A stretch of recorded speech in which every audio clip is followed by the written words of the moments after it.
લાજપોર જેલમાં હત્યાના આરોપીનો ફાંસો ખાઈ આપઘાત. આરોપી હેમંત ઉર્ફે ડેની પાનાચંદ માંગરોળિયાનો આપઘાત.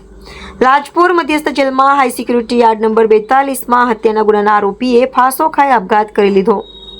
કયા કારણોસર આપઘાત કર્યો તે હાલ અકબંધ. આરોપી વર્ષ 2017થી કતારગામ પોલીસ સ્ટેશનમાં નોંધાયેલા હત્યાના ગુનામાં ધરપકડ થયા બાદ લાજપોર જેલમાં બંધ હતો.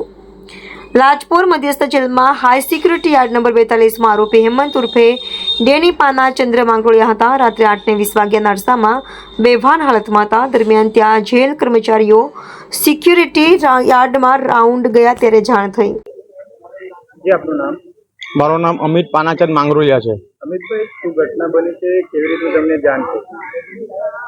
ઘટના તો મને પોલીસે જાણ કરી. કતારગામ પોલીસે PCR લઈને આવ્યા હતા ઘરે 10:30 વાગે રાત્રે, અને મને કીધું કે ભાઈને તમારા આ રીતનું થયું છે, એમ કે એને જાતે સુસાઇડ કરી લીધું છે, એટલે તમે આવો એમ. એટલે મેં ત્યારે જ એમને પોલીસવાળા લોકોને કીધું કે મારો ભાઈ સુસાઇડ કર્યો તો એમ છે જ નથી, કેમ કે જે 8.5 વર્ષથી જેલ કાપી રહ્યો હોય એ માણસ 10 દિવસ કે 20 દિવસ માટે શું કામ સુસાઇડ કરે?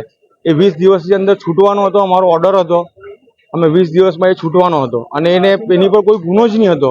કોઈ ગુનો કબૂલ થયો તો હતો જ નહીં કે ભાઈ આ ગુનામાં હતો. કાચા કામનો હતો, એટલે પાકા કામનો તો હતો જ નહીં. અને મારે એને હાઈ સિક્યુરિટીમાં કેમ રાખવામાં આવ્યો, એનું શું કારણ? એને એવો જેલની અંદર શું ગુનો કર્યો કે હાઈ સિક્યુરિટીમાં રાખવામાં આવ્યો? અને હાઈ સિક્યુરિટીમાં રાખવામાં આવ્યો તો પણ કંઈ વાંધો નહીં, પણ હાઈ સિક્યુરિટીમાં લાગ્યા પછી બે જાતે ગળું દબાઈ દે એવો તો વ્યક્તિ હતો જ નહીં. એટલી તો એનામાં હતી અંદર કે ભાઈ મારે 20 દિવસની અંદર તો છૂટવાનું છે, તો હું શાના માટે સુસાઇડ કરું એમ. એટલે મને એવું લાગે છે કે આ અંદર કોઈ 2 જણા મળીને કે 5 જણા મળીને એને ગળું દબાવીને મારી નાખવામાં આવ્યો હોય એવું લાગે છે. એમનું નામ હતું હેમંત પાનાચંદ માંગરોળિયા. એમની ઉંમર 39 વર્ષ. હવે માંગ શું તમારી? મારી એ જ માંગ છે કે ભાઈ જ્યાં ભલે હાઈ સિક્યુરિટીમાં જે નાખ્યો તો કયા ગુનામાં નાખ્યો હતો, અને હાઈ સિક્યુરિટીમાં નાખ્યા પછી એને સુસાઇડ કર્યું ને એના મારે ફૂટેજ જોવા છે.